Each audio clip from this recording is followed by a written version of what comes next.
Hi friends, இன்றைக்கி சூப்பரான kitchen tips தான் பார்க்க போகிறோம். எதை பற்றிய டிப்ஸ்னா, நம்ம பச்சை பயிர் போட்டு கிரேவிலாம் பண்ணோம்னையா அதில் என்ன செய்யணும்னா கொஞ்சமாட்டு இஞ்சி பூண்டு பேஸ்ட் போடணுங்க. போட்டு நம்ம வதக்கிட்டு பண்ணோம்னா அந்த கிரேவி வந்து டேஸ்ட் அட்டகாசமாக இருக்குங்க. ட்ரை பண்ணி பாருங்கள். நம்ம வெங்காயம் வதக்கணுன்னே இஞ்சி பூண்டு பேஸ்ட்டை வதக்கணுங்க.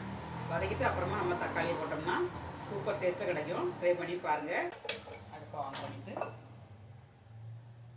கடாய் நல்லா ஹீட் ஆயிடுச்சுங்க. எண்ணெய் ஆட் பண்ணிக்கலாம். 1 ஸ்பூன் எண்ணெய் ஆட் பண்ணிக்கோங்க. பட்டை, கிராம்பு, லவங்கம் எது வேணாலும் போட்டுக்கோங்க. நான் வெறும் சோம்பு தான் போட்டு தாளிக்க போகிறேன். சோம்பு வந்து 1/2 ஸ்பூன் போட்டுக்கலாம். சீரகம் 1/2 ஸ்பூன். இது ரெண்டும் போட்டாலே போதுங்க, நல்லா மணமாக இருக்கும். ஒரு வெங்காயம், பெரிய வெங்காயம், கொஞ்சமாக கருவேப்பிலை தரணும். இதை போட்டு கொஞ்சம் லைட்டாக வதக்கிட்டு வெங்காயம், பச்சை மிளகாய் எல்லாம் நல்லா வதங்கி வச்சுங்க. இஞ்சி பூண்டு பேஸ்ட் 1 ஸ்பூன் போட்டுக்கலாம். இதோட பச்சை வடை போனோன்னா நம்ம தக்காளி ஆட் பண்ணிடணும். தக்காளிங்க மீடியம் சைஸ் தக்காளி 2 தக்காளி போட்டுக்கேன். இதில் கொஞ்சமாக உப்பு ஆட் பண்ணிடலாம். உப்பு ஆட் பண்ணிங்கன்னா நல்லா வதங்கிடுங்க சீக்கிரமாக. தக்காளி வெங்காயம்லாம் நல்லா வதங்கிருச்சுங்க.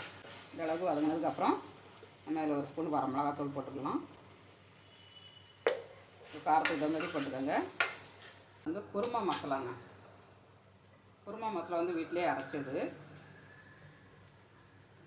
இதில் வந்து ஒரு 1.5 ஸ்பூன் போட்டுவிடுங்க. காரம் கம்மியாக இருக்கும், அதனால் கொஞ்சம் காரத்துக்கு வரமிளகாத்தூள் ஆட் பண்ணிக்கிறேன். கொஞ்சமாக தண்ணி ஆட் பண்ணிக்கலாம். மசாலா நல்லா கொதிக்கணும். கொதித்து பச்சை வாடை போச்சுன்னா டேஸ்ட் ரொம்ப நல்லாயிருக்கும். மசாலா வந்து நல்லா பச்சை வாடை போயிடுச்சுங்க. நல்லா கொதிக்க விட்டாச்சு. ஆட் பண்ணிடலாம்.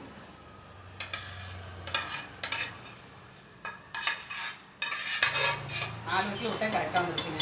இது ஊற போட்டிங்கன்னா 3 விசில் விட்டாலே போதும். நல்லா குழஞ்சிருச்சு பாருங்கள். இந்த மாதிரி வேகணும். வந்தால் தான் இந்த கிரேவி வந்து நல்லாயிருக்கும் டேஸ்ட்டு. கொஞ்சமாக கரம் மசாலா போட்டுக்கலாம்.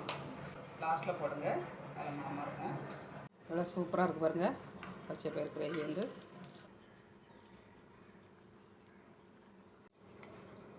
சூப்பராக ரெடி ஆயிடுச்சுங்க.